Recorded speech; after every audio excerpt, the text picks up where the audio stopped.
Hola, buenas tardes. Es un verdadero placer poder participar de este séptimo encuentro regional sanmartiniano de San Luis, en el bicentenario del fallecimiento de Remedios Escalada de San Martín. Queremos, en primer lugar, agradecer la invitación de la Asociación Cultural Sanmartiniana de San Luis, a la doctora Marta Moyano en particular, y a todo el público presente que ha participado, que está participando de estas jornadas, que para nosotros son muy importantes y que es nada más ni nada menos que la difusión del legado de nuestro padre fundador, que es José de San Martín. Así que queremos mandarles un saludo desde acá de Maipú, Mendoza, de la Asociación Cultural Sanmartiniana de este departamento, en el cual también funcionamos como Junta de Estudios Históricos, y estamos en un lugar muy particular que es la Casa de Osamis, uno de los fundadores del departamento de Maipú. Para empezar con el tema, seguramente ya han tocado en este encuentro diversas aristas de este personaje importantísimo de la historia argentina y de la historia mundial, que siempre es para nosotros una caja de sorpresas. Aquellos que estamos enamorados de la causa sanmartiniana, tenemos un fundamento para este enamoramiento, y es que a medida que uno más investiga a San Martín, se va encontrando con que evidentemente es un personaje singular e importantísimo de la historia mundial. Este San Martín que nosotros conocemos como uno de los grandes militares formado en España, con más de 20 años de carrera y de formación, este San Martín que, como sabemos, llegó a Mendoza como gobernador intendente de Cuyo, y transformó la región para siempre. Si bien todos estos temas son muy conocidos y posiblemente ya se hayan tratado en este encuentro, hoy queremos hablar de otro tema, posiblemente mucho menos conocido, que es San Martín y la diplomacia. Y para eso, vamos a introducir un poco con este concepto de la diplomacia. ¿Por qué es importante la diplomacia? Evidentemente ningún militar y estadista del nivel de San Martín va a descuidar la actividad diplomática. Si bien nosotros decimos que es un guerrero, en el arte de la guerra y en la historia de la humanidad, la posibilidad de llegar a consensos nos va a llevar a evitar estos derramamientos de sangre. La diplomacia, sin embargo, decimos que se utiliza para llegar a grandes consensos entre pueblos, entre estados, pero es realmente una actividad moderna. No se utilizó mucho la diplomacia en la historia de la humanidad. ¿Cuáles son los primeros atisbos de diplomacia? Y posiblemente allá con los egipcios hay un dato importante con Ramsés II en unas tablillas que se han encontrado en la lucha con los hititas, de acercamientos diplomáticos. Los griegos, que eran grandes guerreros, recordemos a los hoplitas, espartanos, atenienses, pero también, aunque hacían una gala importante del arte de la guerra, tenían la figura de los heraldos. El heraldo, que era un personaje cuasi sagrado, cuya función era eso, el acercamiento hacia otro pueblo para llegar a estos arreglos de consensos, a estos arreglos diplomáticos. Los romanos también, si bien eran grandes guerreros y conquistadores, van a tener una faceta diplomática. Para eso, estos personajes que se van a dedicar a la diplomacia van a ser los que van a tener cierta oratoria, cierta elocuencia, y empieza ahí una especie de inicio de estas actividades diplomáticas en lo que va a ser el Imperio Romano, sobre todo. En la Edad Media, también a partir de la caída, sobre todo de Roma, y el surgimiento de los pueblos romano-barbáricos, lo que vamos a tener es en lo que se llamó el Imperio de Carlomagno, la figura de los enviados del Señor, los missi dominici, especie, ¿no es cierto?, de diplomáticos, de enviados a las distintas partes del reino. Bueno, pero ¿cuál es el punto importante donde el cual la diplomacia pasa de ser una actividad esporádica, una actividad que se puede dar o no, a una actividad que empiece a tener cierta sistematización? Bueno, hay una fecha a nivel mundial que es 1648, donde va a terminar en Europa la guerra de los 80 años entre España y los Países Bajos, y coincidió también con el fin de la guerra de los 30 años, que fueron las guerras de religión. Y se va a producir en una ciudad occidental de Alemania lo que se llamó la Paz de Westfalia, 1648.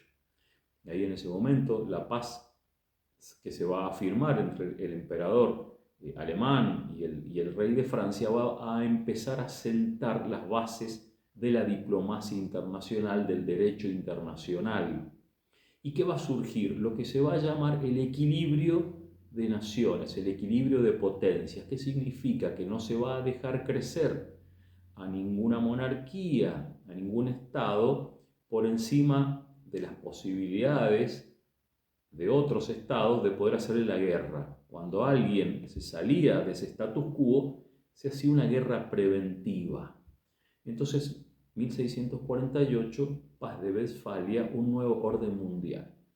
¿Cuál es el otro elemento importante que nos marca un hito a la historia de la diplomacia? Y bueno, ya en la época de San Martín, 1815, es un momento bisagra en la historia mundial. ¿Qué ha ocurrido? Si recordemos, Napoleón Bonaparte, que es el dueño de uno de los ejércitos más importantes de Europa, el ejército francés, que si recordamos ha invadido en su momento España, luego de haber pedido permiso para pasar, para castigar a Portugal, finalmente se queda, toma prisioneros en algún momento a Carlos IV y a Fernando VII y se hace dueño de la situación europea. Este Napoleón, que tiene una visión imperialista, es uno de los grandes guerreros de la humanidad, va a llegar a su fin en una batalla en el cual le van a hacer las potencias europeas, que se llamó la Batalla de Waterloo en 1814. ¿Por qué la mencionamos? Porque es importantísimo para nuestra historia y para la historia sanmartiniana. San Martín ya ha llegado a las Provincias Unidas del Río de la Plata y San Martín ya en este momento está llegando como gobernador intendente de Cuyo.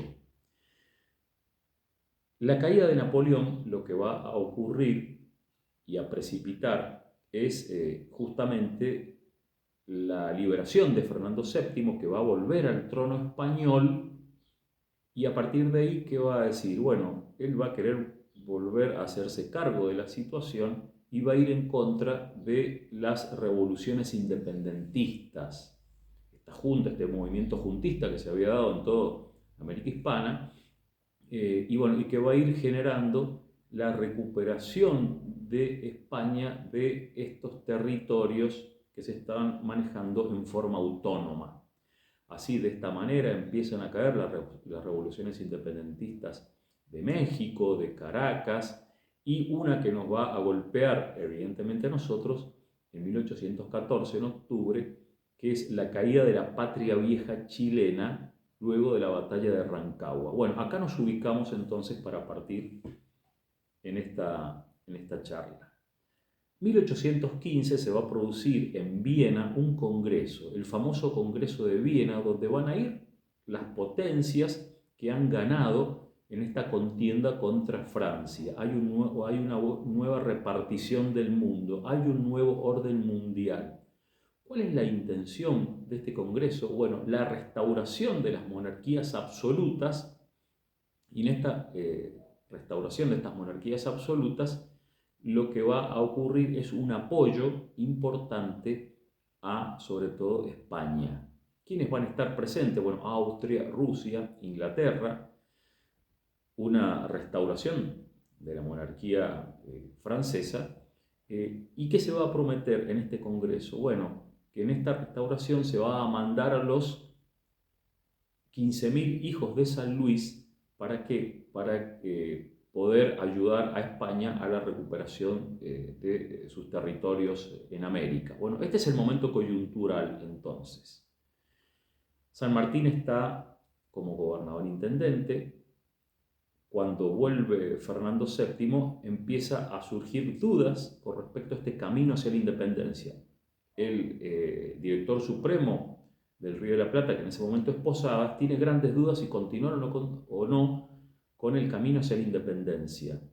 En un momento va a decir, este maldito Napoleón ha venido a embarrarnos nuestra suerte.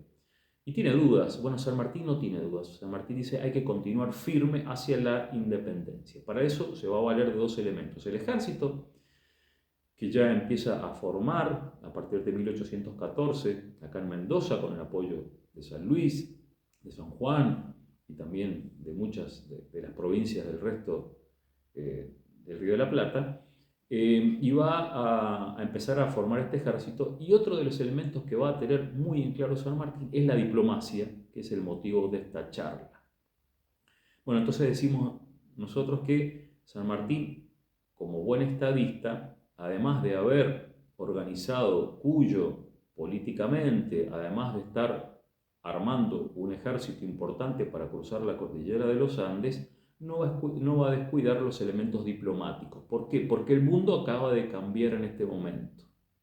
Luego de octubre de 1814, con lo que nosotros conocemos como la batalla de Rancagua, la situación ha cambiado. ¿Por qué? Porque cuando San Martín se hace cargo de la gobernación e intendencia, del otro lado de la cordillera, ¿qué teníamos? Y teníamos amigos, o sea, teníamos la patria vieja chilena.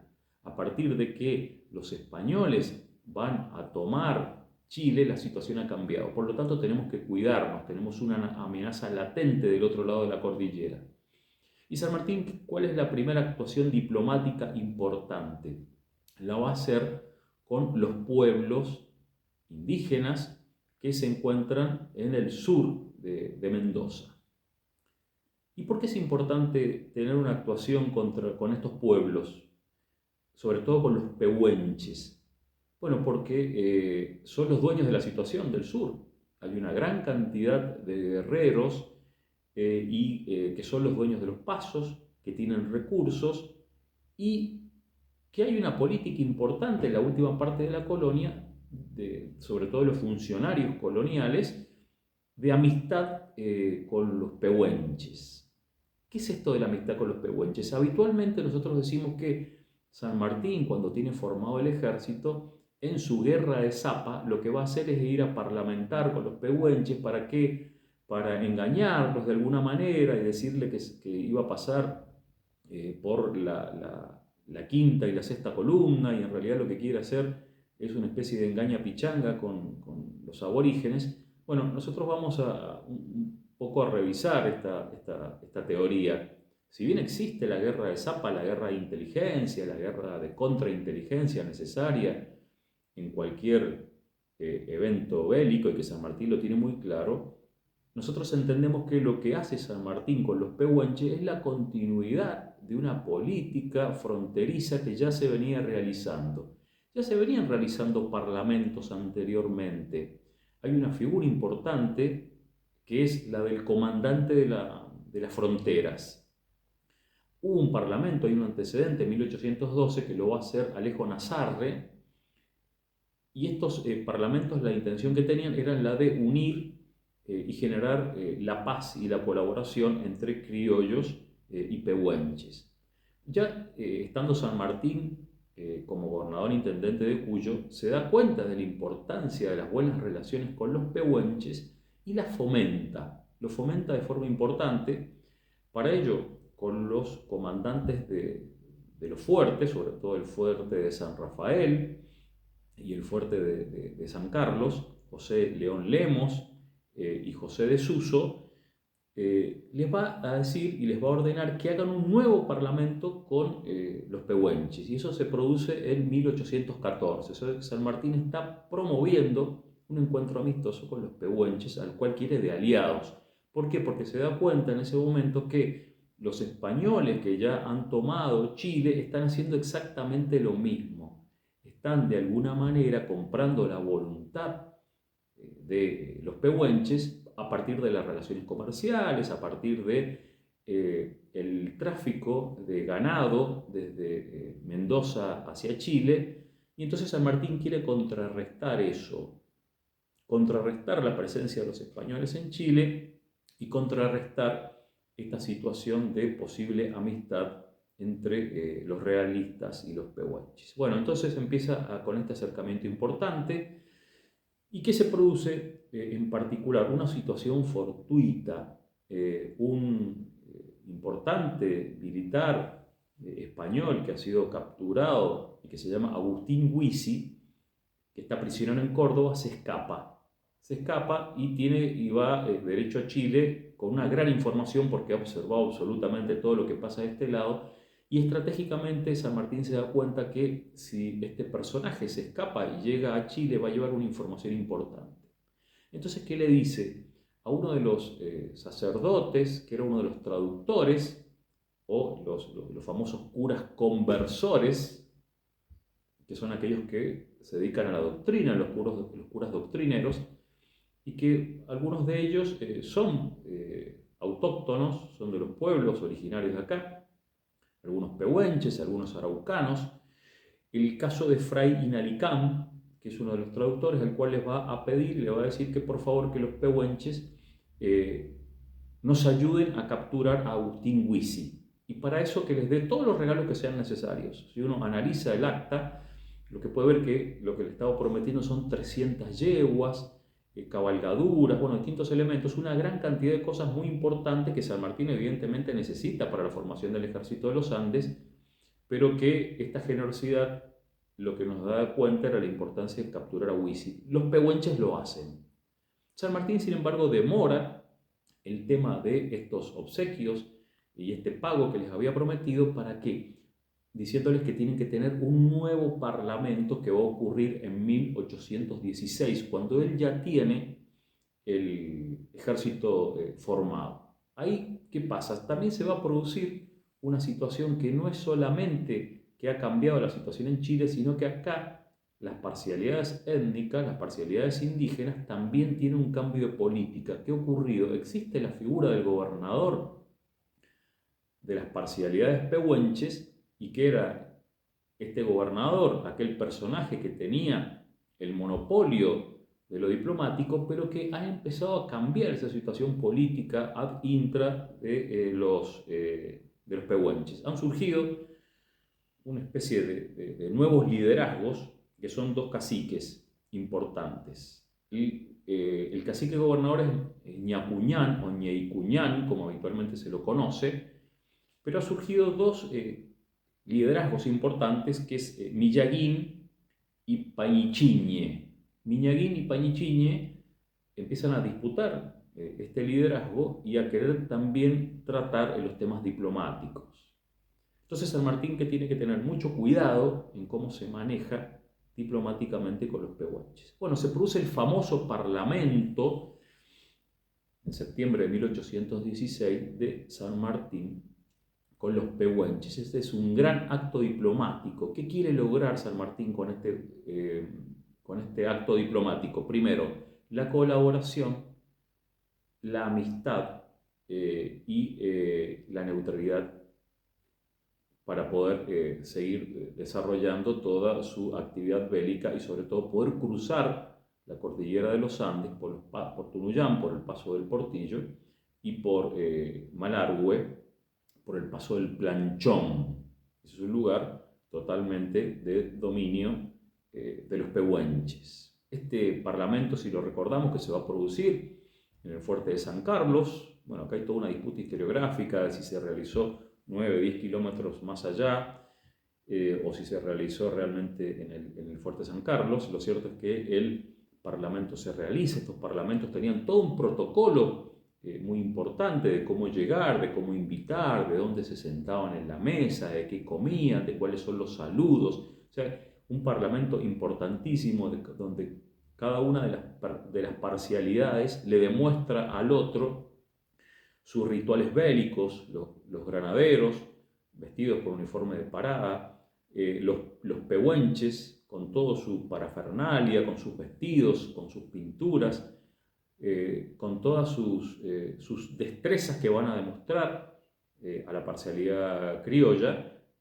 las grandes destrezas que hacen con el caballo, a lo cual de este lado San Martín y el ejército responde con salva, con cañonazo. Bueno, es toda una situación protocolar muy interesante que va a ser en su momento San Martín con 14 caciques y 7 capitanejos, o sea, un grupo muy importante.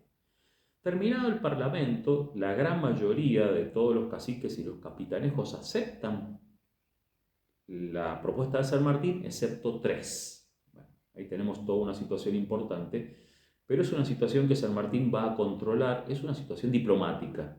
San Martín no se le escapa ningún detalle, entonces podemos decir que el Parlamento de los Pehuenches es el primer elemento diplomático de San Martín. San Martín logra cruzar la cordillera de los Andes por los 6 pasos que nosotros conocemos, va a llegar a Chile, se va a producir la batalla de Chacabuco en febrero del 17 y en el 5 de abril de 1818 se produce la batalla de Maipú. Bueno, San Martín ya ha logrado de esta manera poder consolidar la independencia de la Argentina y la independencia del Perú. Este dato, que es la independencia, la batalla de Maipú, no va a quedar ajena a la mirada internacional. San Martín pasa a ser un personaje importantísimo, dueño de la situación. ¿Cuál es el otro acto diplomático importante que va a tener San Martín? Bueno, San Martín sabe que evidentemente tiene grandes problemas con ¿quién? Con Buenos Aires. Desde Buenos Aires lo han llamado a San Martín y le ha dicho, bueno, ya está la independencia de la Argentina, ya está la independencia de Chile, vuélvase con sus tropas, con el ejército de los Andes, para poder reprimir la acción de Artigas, la acción de los federales. San Martín, que ha hecho todo un esfuerzo bélico y que sabe que el núcleo duro realista está en el Perú y que él tiene intenciones de continuar para terminar con el elemento más importante realista, que tiene más de 20.000 soldados en pie de guerra, realmente queda muy sorprendido y lo que hace es desobedecer a esa llamada de Buenos Aires, lo que Mitre va a llamar la desobediencia genial. Eso le va a traer que grandes inconvenientes con Buenos Aires. Estos grandes inconvenientes, ¿cuál va a ser? Que le van a cortar directamente los financiamientos y todas las posibilidades que tiene de poder armar lo que San Martín tiene en vista, que es llegar a Lima por mar. Para eso necesita una gran cantidad de barcos, una cantidad de buques y el financiamiento correspondiente. San Martín a partir de ahí ya deja formalmente de pertenecer al ejército de los Andes, forma el ejército unido, deja la bandera de los Andes y va a tener justamente esta bandera del ejército unido. Es Chile quien va a financiar esta campaña, que va a una campaña anfibia que va a requerir una gran cantidad de fondos, de estos 19 buques que se van a enviar, de los cuales una importante cantidad son buques de guerra y otros de transporte. Para poder San Martín continuar con estas acciones, tiene que hacer 2 elementos importantes. Primero, neutralizar esto que eran la promesa del Congreso de Viena de ayudar a España con los 100.000 hijos de San Luis. ¿Qué son esto? Estas tropas de reserva que le iban a enviar a España para la recuperación de estos territorios americanos. San Martín tiene que neutralizarlo. ¿A quién tiene que neutralizar? Bueno, y acá empieza otra de las actuaciones diplomáticas de San Martín. Tiene que hacerlo con la potencia emergente de ese momento, con la potencia más fuerte que tiene el mundo, sobre todo marítima, que es Inglaterra. Recordemos que Inglaterra en 1805 ha ganado la batalla de Trafalgar, se ha hecho la dueña de los mares. Una Inglaterra que está presente en el Congreso de Viena y en el nuevo Congreso Mundial y el nuevo reparto de poder mundial, y San Martín quiere que Inglaterra sea neutral, Inglaterra medie en el conflicto con España para terminar con la guerra y para el reconocimiento de estas 2 independencias, sobre todo la Argentina y la de Chile. Para ello, ¿con quién o con qué agentes va a trabajar? Bueno, con los que tiene cerca, sobre todo a los que se ha venido ya carteando, y que son ¿quiénes? El cónsul oficioso que está en Buenos Aires, que es Staples, y con el comandante de la flota y del puerto de Buenos Aires, de la flota inglesa, que se llama William Staples. Estos dos personajes importantes, San Martín, que ya conoce, que tienen una gran cantidad de relación, no se le escapa que Staples es un espía, ¿y qué hace? Empieza a cartearse y a influir para que Inglaterra al menos no se meta en el conflicto, como ya lo había hecho en octubre de 1814 en la recuperación de Chile en la batalla de Rancagua, que había apoyado con un navío. San Martín quiere neutralizar esas posibilidades de que Inglaterra se meta en el conflicto y para eso actúa sobre estos dos personajes importantes. Se han encontrado cartas en las cuales Staples y Bowles le van a escribir al almirantazgo y van a decir: acá hay un personaje muy importante en el Río de la Plata, que es el dueño de la situación, que se llama José de San Martín, es un soldado muy capaz, no le interesa para nada la plata, no quiere hombres, no quiere armas, lo único que quiere es nuestra neutralidad. Bueno, esas cartas existen y nos demuestran un importantísimo trabajo diplomático. Y San Martín, sobre estos dos personajes, va insistentemente para neutralizar, como decíamos, la actuación del Congreso de Viena. ¿Dónde va a tener una importante decisión San Martín? Es en el futuro Congreso que se va a hacer en Aquisgrán en 1818. Es un congreso muy importante porque ahí las distintas potencias que van a intervenir a nivel mundial lo que van a hacer es el nuevo reparto del mundo, este nuevo orden mundial. Y ahí va a actuar sobre un personaje importantísimo, uno de los personajes más fuertes, diplomáticos y políticos de la época, que es Lord Robert Castlereagh.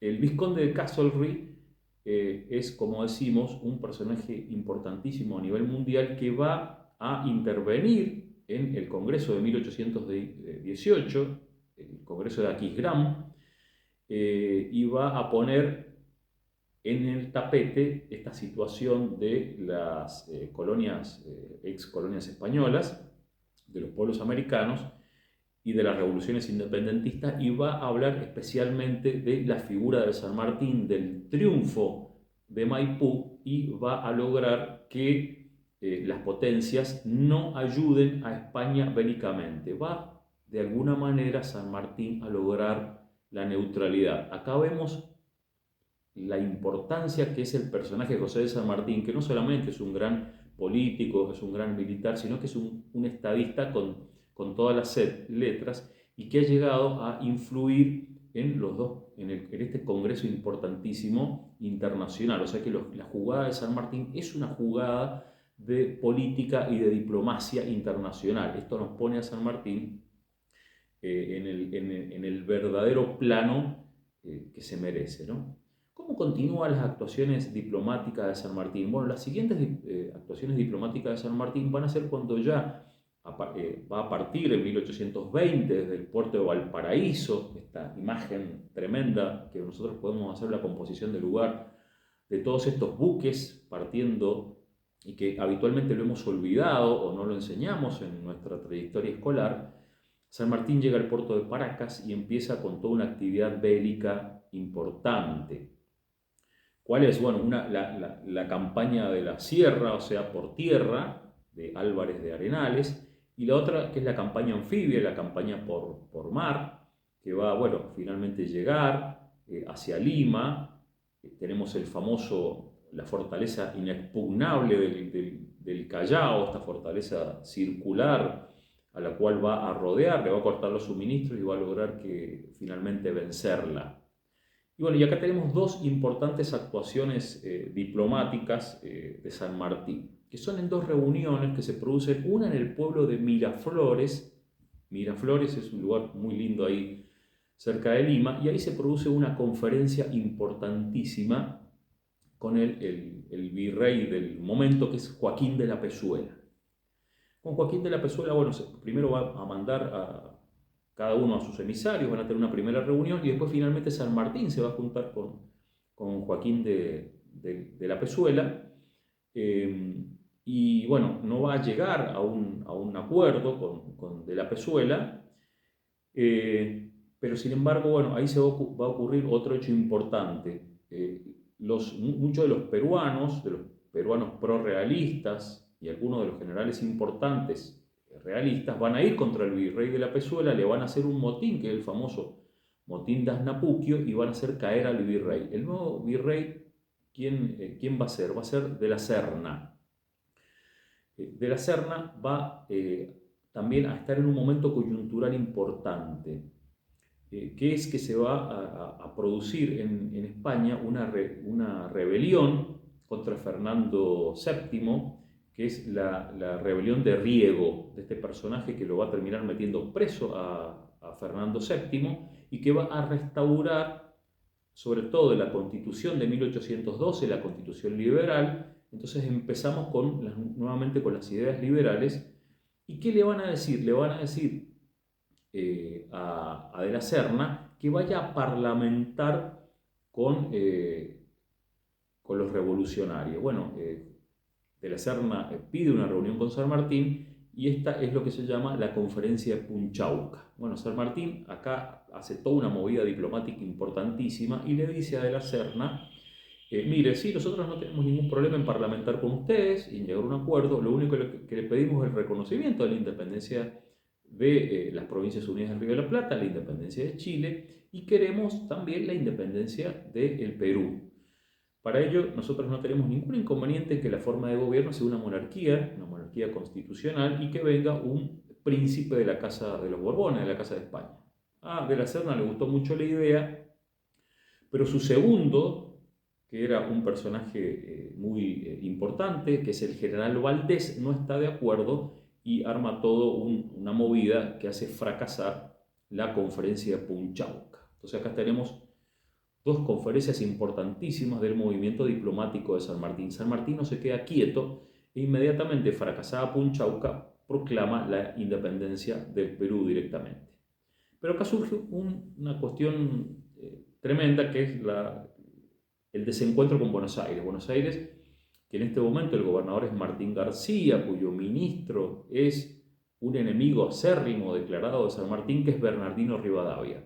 San Martín se dirige al gobernador de Buenos Aires y les dice que por favor le envíen 300.000 pesos que necesita para pagar los sueldos atrasados de todos los soldados. Por otro lado, dice, bueno, si no hemos logrado finalmente ponernos de acuerdo con De la Serna, lo que vamos a hacer es un movimiento bélico importante de tenazas con Álvarez de Arenales desde las sierras, y le pide al gobernador de Buenos Aires, de Córdoba, Juan Bautista Busto, que vaya con el ejército del norte para hacer un verdadero movimiento de tenazas y caer sobre De la Serna. Juan Bautista Busto no tiene inconveniente, pero Buenos Aires le niega los 300.000 pesos, con lo cual San Martín entra en una situación de apriete. No tiene para pagar los sueldos, no tiene finalmente los recursos para poder continuar con la campaña, y es evidentemente la mala relación con Rivadavia la que está haciendo caer la campaña libertadora. San Martín está en este momento en un gran momento de apriete, de apuro, se le empieza a rebelar parte de la tropa y se le ocurre otra situación importante, que es ir a ver al otro de los libertadores, que es Simón Bolívar.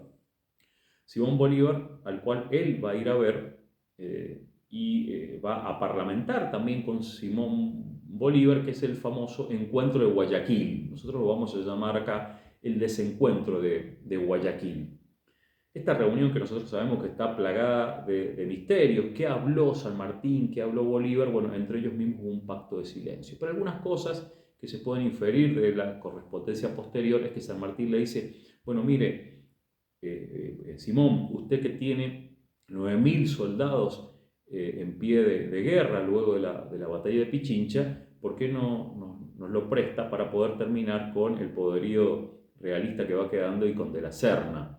Bolívar le dice, no, yo no tengo 9.000 soldados, tengo 1.000 y tantos. Dice, no, pero usted tiene una cantidad mayor de soldados. No los tengo. Bueno, hagamos una cosa, vaya usted y lidere el movimiento de las tropas hacia Lima, y yo me pongo a su cargo y hacemos la batalla final. Y Bolívar le dice, no, yo realmente no me gustaría tener alguien de sus características, alguien tan prestigioso y tan buen general a mis órdenes, así que yo prefiero que usted no sea mi subordinado. Bueno, San Martín y Bolívar, evidentemente se produce este desencuentro porque ambos se desconfiaban. Ambas personas, al cual nosotros reivindicamos como los libertadores y que evidentemente estaban comprometidos con la causa independentista por cuestiones de personalidad y por cuestiones de distintas visiones, esto termina con que San Martín finalmente renuncia y se vuelve a lo que actualmente es la Argentina. ¿Cuál es la próxima actividad diplomática de San Martín? Bueno, un San Martín que ya ha vuelto a Mendoza, un San Martín que está enfrentado con Buenos Aires, un San Martín que tiene grandes inconvenientes con Rivadavia, y en algún momento dice, bueno, me voy a tener que ir de acá porque me quieren prender como un fascineroso.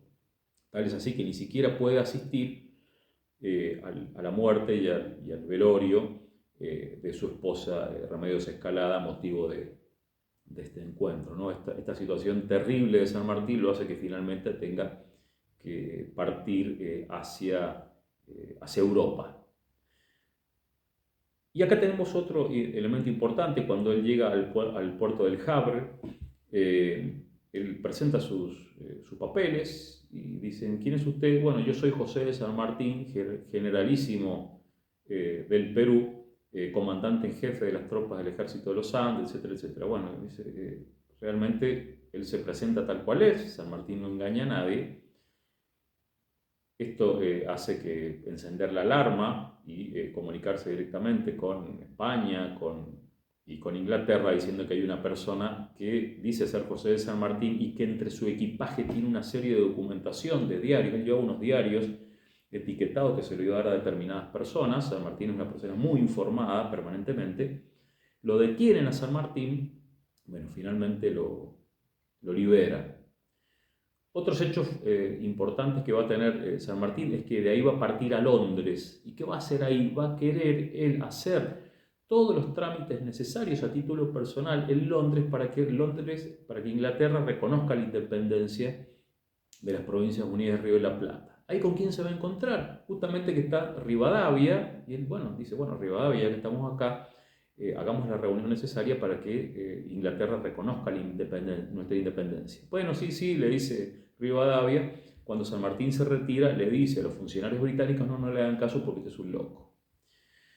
El próximo elemento diplomático que tiene San Martín, que no se va a quedar quieto prácticamente hasta el día de su muerte, va a ser ya cuando se produce el bloqueo anglo-francés en el gobierno de Rosas, y San Martín lo que va a hacer es escribir unas cartas y enviarlas al Parlamento francés. Esas cartas van a ser leídas en el Parlamento francés y San Martín le va a decir, miren, tengan cuidado porque 1806, 1807 han fracasado y van a volver a fracasar. La vía de las armas no es la correcta en las Provincias Unidas del Río de la Plata.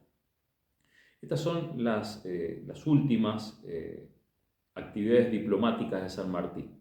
Pero para ponerlo a San Martín en contexto de esto, que es San Martín y la diplomacia, nosotros sabemos que San Martín, este personaje necesario para nuestra historia, porque sin él evidentemente hoy no seríamos libres e independientes. San Martín fue el soldado formado que llegó en 1812 al puerto de Buenos Aires, aquel que va a cambiar la situación. ¿Por qué? Porque no teníamos soldados formados.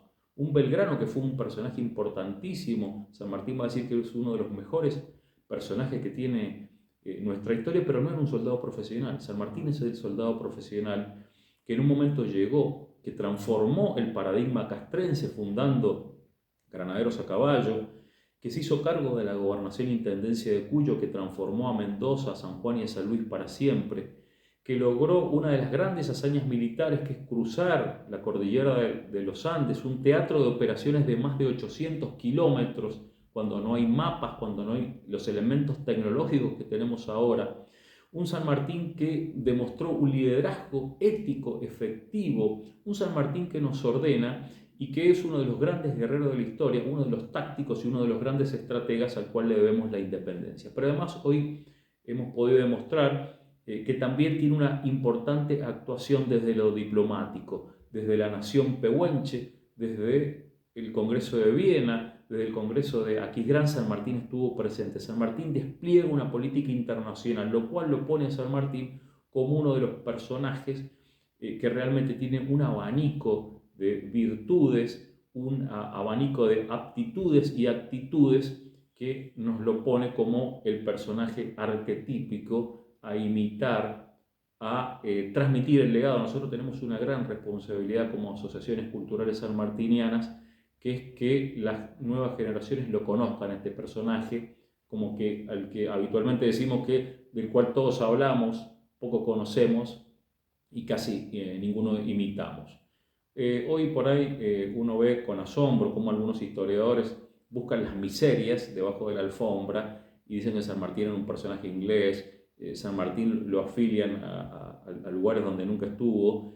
Y bueno, San Martín con sus actuaciones, con su humildad, nunca aceptó ningún tipo de homenajes, desdeñó el dinero, desdeñó los cargos, evitó los homenajes entrando escondido a Buenos Aires después de la batalla de Maipú. Hoy San Martín es un ejemplo a seguir en este encuentro. Seguramente ya hablaron de las virtudes de San Martín, pero hay que recordarlas ya para finalizar esta exposición.